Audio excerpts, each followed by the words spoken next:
कल्पना करा, एका दिवसात दोन मोठे धार्मिक सण. एकीकडे माता पार्वतीला समर्पित हरतालिका व्रत आणि दुसरीकडे विघ्नहर्ता श्री गणेशांची चतुर्थी. पण यंदा हे दोन्ही सण एकाच दिवशी आल्यामुळे अनेकांच्या मनात एकच प्रश्न आहे: हरतालिकेचा उपवास कधी सोडायचा, गणेश चतुर्थीची पूजा कधी करायची आणि दोन्ही व्रताचे नियम एकत्र कसे पाळायचे?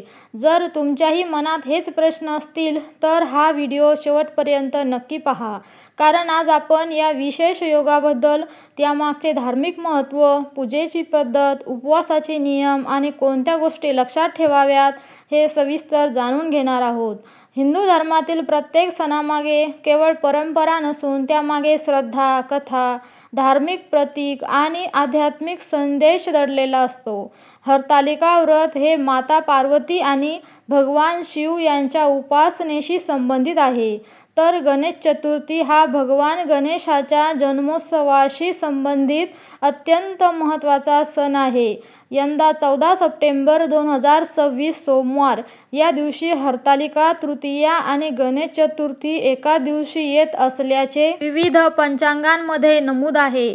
महाराष्ट्रातील 2026च्या सार्वजनिक सुट्टीच्या यादीतही गणेश चतुर्थीची तारीख 14 सप्टेंबर दिली आहे. मात्र येथे एक महत्त्वाची गोष्ट लक्षात घ्या: हरतालिका तृतीया आणि गणेश चतुर्थी या वेगवेगळ्या तिथी आहेत. तिथीच्या कालावधीमुळे त्या एकाच ग्रेगोरियन तारखेला दिसू शकतात. त्यामुळे एकाच दिवशी म्हणजे दोन्ही सणांची धार्मिक तिथी अगदी एकच आहे असा अर्थ घेऊ नये. हरतालिका व्रत म्हणजे काय? हरतालिका व्रत हे माता पार्वतीच्या तपश्चर्येची आठवण करून देणारे व्रत मानले जाते. धार्मिक कथेनुसार माता पार्वतीला भगवान शिव हेच पती म्हणून प्राप्त व्हावेत अशी तीव्र इच्छा होती.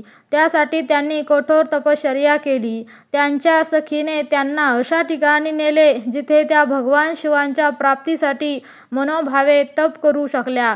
याच कथेशी हरतालिका हे नाव जोडले जाते. या व्रतामध्ये शिव पार्वतीची पूजा केली जाते. अनेक ठिकाणी स्त्रिया हे व्रत पतीच्या दीर्घायुष्यासाठी, वैवाहिक सौख्यासाठी आणि कुटुंबातल्या मंगलतेसाठी करतात. अविवाहित मुलीही चांगला जीवनसाथी मिळावा या श्रद्धेने हे व्रत करतात. मात्र प्रत्येक व्यक्तीने व्रताची कठोरता आपल्या आरोग्य आणि क्षमतेनुसार ठेवावी. उपवास हा श्रद्धेचा भाग आहे, आरोग्य धोक्यात आणणे हा त्याचा उद्देश नाही. 2026 मध्ये हरतालिका कधी आहे? उपलब्ध पंचांगानुसार हरतालिका तृतीया सोमवार 14 सप्टेंबर 2026 रोजी आहे. मुंबईसाठी उपलब्ध पंचांगानुसार तृतीया तिथी 13 सप्टेंबर सकाळी सुरू होऊन 14 सप्टेंबर सकाळी समाप्त होते. त्या दिवशी सकाळच्या पूजेचा मुहूर्त स्थानानुसार बदलतो. यामुळे पूजा आणि उपवासाच्या वेळेबाबत स्थानिक पंचांग किंवा आपल्या घरातील परंपरा तपासणे अत्यंत महत्त्वाचे आहे. गणेश चतुर्थीचे महत्त्व. गणेश चतुर्थी म्हणजे विघ्नहर्ता, बुद्धिदाता आणि मंगलमूर्ती श्री गणेशाचा उत्सव. भगवान गणेशाला कोणत्याही शुभ कार्याच्या प्रारंभी प्रथम पूजले जाते. त्यामुळे गणेश चतुर्थीला गणेशाची स्थापना, पूजा, आरती आणि नैवेद्य करण्याची परंपरा आहे. भगवान गणेशाचे मोठे कान आपल्याला चांगले ऐकण्याचा संदेश देतात. त्यांची सोंड विवेक आणि परिस्थितीनुसार जुळवून घेण्याचे प्रतीक मानली जाते. तर मोठे उदर जीवनातील चांगले वाईट अनुभव स्वीकारण्याची शिकवण देते. गणेश चतुर्थीचा मुख्य उद्देश असा आहे: ज्ञान, बुद्धी, विवेक आणि नम्रता यांचा स्वीकार करा. यंदा दोन्ही सण एकाच दिवशी आल्याने काय विशेष? जेव्हा दोन धार्मिक पर्व एकाच दिवशी किंवा जवळपासच्या तिथींमध्ये येतात तेव्हा भक्तांच्या मनात अनेक प्रश्न निर्माण होतात. पहिली पूजा कोणाची? हरतालिकेचा उपवास किती वेळ ठेवायचा?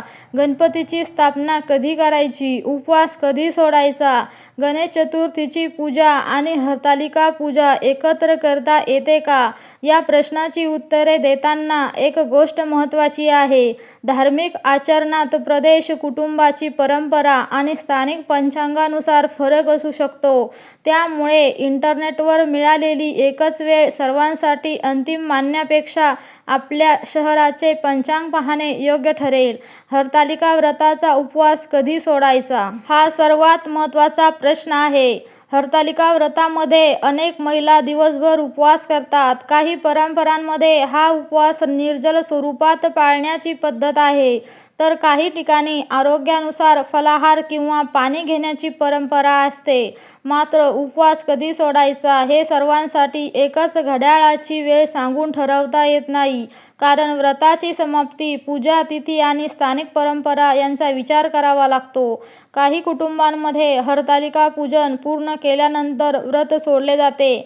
काही परंपरांमध्ये दुसऱ्या दिवशी पारण केले जाते. म्हणून तुमच्या घरात जर पूर्वीपासून ठराविक पद्धत असेल तर तीच पद्धत पाळणे योग्य. आणि वेळेबाबत शंका असल्यास स्थानिक जाणकार पुरोहित किंवा पंचांगाचा आधार घ्या. गणेश चतुर्थीची पूजा कशी करावी? गणेश चतुर्थीच्या दिवशी सकाळी किंवा पंचांगानुसार योग्य वेळी घर स्वच्छ करून पूजास्थळ तयार करावे. गणपतीची मूर्ती स्वच्छ चौकीवर स्थापित करावी. यानंतर श्री गणेशाला जल किंवा पंचामृताने स्नान घालण्याची परंपरा असेल तर ती आपल्या पद्धतीने करावी. गणेशाला वस्त्र, गंध, अक्षता, फुले, दुर्वा आणि नैवेद्य अर्पण करावा. गणपतीला दुर्वा अत्यंत प्रिय मानल्या जातात, त्यामुळे श्रद्धेनुसार दुर्वा अर्पण केल्या जातात. मोदक किंवा आपल्या परंपरेतील गोड नैवेद्य अर्पण करावा. त्यानंतर गणेश मंत्र, गणपती अथर्वशीर्ष किंवा आपल्या घरातील प्रचलित स्तोत्राचे पठण करता येते. शेवटी आरती करून कुटुंबाच्या सुख समृद्धीसाठी प्रार्थना करावी. हरतालिका पूजेसाठी काय करावे? हरतालिका पूजेमध्ये शिव पार्वतीचे पूजन केले जाते. परंपरेनुसार काही ठिकाणी माती किंवा वाळूपासून शिव पार्वतीच्या प्रतिमा तयार करून त्यांची पूजा करण्याची पद्धत आहे. उपलब्ध पंचांग माहितीनुसारही हरतालिका पूजेमध्ये शिव पार्वतीच्या प्रतिमांची पूजा करण्याची परंपरा नमूद केली आहे. पूजास्थळी स्वच्छता ठेवावी. शिव पार्वतीला फुले, गंध, अक्षता, नैवेद्य आणि आपल्या परंपरेनुसार पूजेचे साहित्य अर्पण करावे. माता पार्वती समोर सौभाग्य आणि कुटुंबाच्या मंगलतेसाठी प्रार्थना करावी. भगवान शिवाचे स्मरण करत ओम नमः शिवाय या मंत्राचा जप करता येतो. दोन्ही पूजा एकाच दिवशी असतील तर काय करावे? यासाठी सर्वात सोपा मार्ग म्हणजे दोन्ही पूजांचे स्वतंत्र धार्मिक महत्त्व लक्षात घेऊन पूजा करणे. हरतालिका व्रत करणाऱ्या व्यक्तीने प्रथम आपल्या घरातील गणेश चतुर्थीच्या वेळी श्री गणेशाची स्वतंत्र पूजा करावी. दोन्ही देवतांना एकाच पूजास्थळी ठेवायचे की स्वतंत्र ठेवायचे हे आपल्या घराच्या परंपरेनुसार ठरवावे. सर्वात महत्त्वाचे म्हणजे घाई गडबड न करता शांत मनाने पूजा करावी. देवपूजेत साहित्यापेक्षा भावना, श्रद्धा आणि मनाची शुद्धता अधिक महत्त्वाची मानली जाते. उपवासाबाबत विशेष काळजी. हरतालिका व्रताचा उपवास कठीण मानला जातो, परंतु उपवास करताना आरोग्याची काळजी घेणे आवश्यक आहे. विशेषतः लहान मुले, आजारी व्यक्ती किंवा नियमित औषधे घेणाऱ्या व्यक्तींनी कठोर उपवास करण्याचा निर्णय स्वतःहून घेऊ नये. चक्कर येणे, अशक्तपणा किंवा तब्येत बिघडल्यास उपवासापेक्षा आरोग्याचा प्राधान्य देणे योग्य आहे. देवापुढे श्रद्धा दाखवण्यासाठी स्वतःच्या शरीराला त्रास देणे आवश्यक नाही. या दिवशी काय टाळावे? धार्मिक परंपरेनुसार या दिवशी काही गोष्टी टाळण्याचा सल्ला दिला जातो. अनावश्यक वाद टाळा. कोणाचाही अपमान करू नका. राग, द्वेष आणि नकारात्मक विचारांपासून दूर राहण्याचा प्रयत्न करा. पूजेच्या वेळी घाई करू नका. देवपूजेच्या नावाखाली अन्नाची नासाडी करू नका. उपवास करत असाल तर आपल्या आरोग्याची उपेक्षा करू नका. सर्वात महत्त्वाचे म्हणजे दुसऱ्याच्या श्रद्धेची तुलना आपल्या श्रद्धेशी करू नका. या दिवशी कोणती प्रार्थना करावी? हरतालिका पूजेत माता पार्वती आणि भगवान शिवाचे स्मरण करत कुटुंबाच्या सुखासाठी प्रार्थना करता येते. हे माता पार्वती आणि भगवान शिव, आमच्या कुटुंबावर आपली कृपा राहू दे. घरात प्रेम, शांतता, आरोग्य आणि समाधान राहू दे. आमच्या मनातील नकारात्मक विचार दूर होऊ देत आणि योग्य मार्गावर चालण्याची बुद्धी आम्हाला मिळू दे. गणेश चतुर्थीच्या दिवशी अशी प्रार्थना करता येईल. हे विघ्नहर्ता गणराया, आमच्या जीवनातील अडथळे दूर करण्याची शक्ती आणि योग्य निर्णय घेण्याची बुद्धी आम्हाला द्या. आमच्या कुटुंबाला सुख, शांती आणि सद्भावना नांदू दे. हरतालिका आणि गणेश चतुर्थीचा सुंदर आध्यात्मिक संदेश. या दोन्ही सणांचा एकत्रित एकत्र विचार केला तर एक सुंदर संदेश मिळतो. हरतालिका आपल्याला निश्चय, श्रद्धा आणि संयम शिकवते. गणेश चतुर्थी आपल्याला बुद्धी, विवेक आणि नम्रता शिकवते. म्हणजेच जीवनात फक्त इच्छा असणे पुरेसे नाही, इच्छेसोबत संयम हवा आणि संयमासोबत योग्य निर्णय घेण्यासाठी बुद्धीही हवी. माता पार्वतीच्या कथेतून आपण दृढ निश्चय शिकतो आणि श्री गणेशाच्या पूजेतून विवेक शिकतो. महिलांनी कोणत्या गोष्टी लक्षात ठेवाव्यात? हरतालिका व्रत पारंपरिकरित्या महिलांशी जोडलेले असले तरी त्यामागचा आध्यात्मिक संदेश सर्वांसाठी आहे. व्रत करताना स्वतःवर अनावश्यक दबाव आणू नये. मी उपवास केला नाही तर देव रागवतील अशी भीती मनात ठेवण्याची गरज नाही. श्रद्धा ही भीतीवर नाही तर प्रेम, विश्वास आणि सकारात्मक भावनेवर आधारित असावी.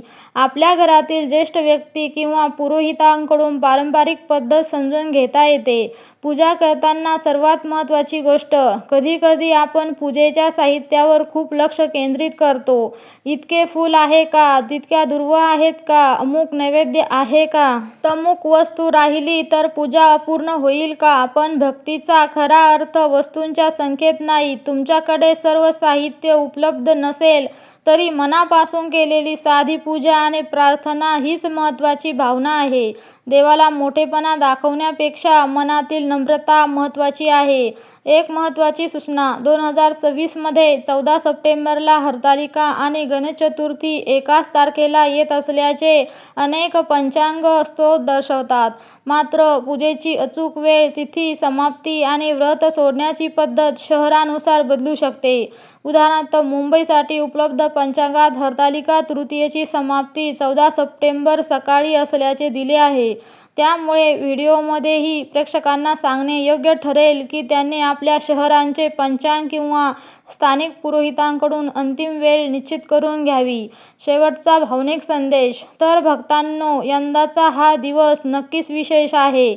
एका बाजूला माता पार्वतीची अखंड श्रद्धा, तपश्चर्या आपल्याला प्रेरणा देते आणि दुसऱ्या बाजूला विघ्नहर्ता श्री गणेश आपल्याला बुद्धी, विवेक आणि सकारात्मक विचारांची शिकवण देतात. म्हणून या दिवशी फक्त उपवास करू नका, मनातील अहंकाराचा उपवास करा. फक्त देवासमोर दिवा लावू नका, मनातील अंधार दूर करण्याचा प्रयत्न करा. फक्त गणपतीकडे इच्छा मागू नका, ती इच्छा पूर्ण करण्यासाठी योग्य मार्गाने प्रयत्न करण्याची बुद्धीही मागा. आणि माता पार्वतीकडून फक्त सौभाग्य मागू नका, कुटुंबात प्रेम, समजूतदारपणा आणि एकमेकांना आधार देण्याची शक्ती मागा. हरतालिका आणि गणेश चतुर्थी एकाच दिवशी येण्याचा हा सुंदर योग आपल्याला एकच संदेश देतो, श्रद्धा ठेवा, संयम ठेवा आणि विवेकाने जीवन जगा. गणरायाच्या चरणी एवढीच प्रार्थना. गणपती बाप्पा मोरया, मंगलमूर्ती मोरया. माता पार्वती आणि भगवान शिवाची कृपा सर्वांवर राहो. जर तुम्हाला हा व्हिडिओ माहितीपूर्ण वाटला असेल तर व्हिडिओला लाईक करा, आपल्या कुटुंबातील आणि मित्रपरिवारातील भक्तांपर्यंत शेअर करा आणि अशाच धार्मिक, पौराणिक आणि सण उत्सवांच्या माहितीसाठी चॅनलला सबस्क्राईब करायला विसरू नका. धन्यवाद.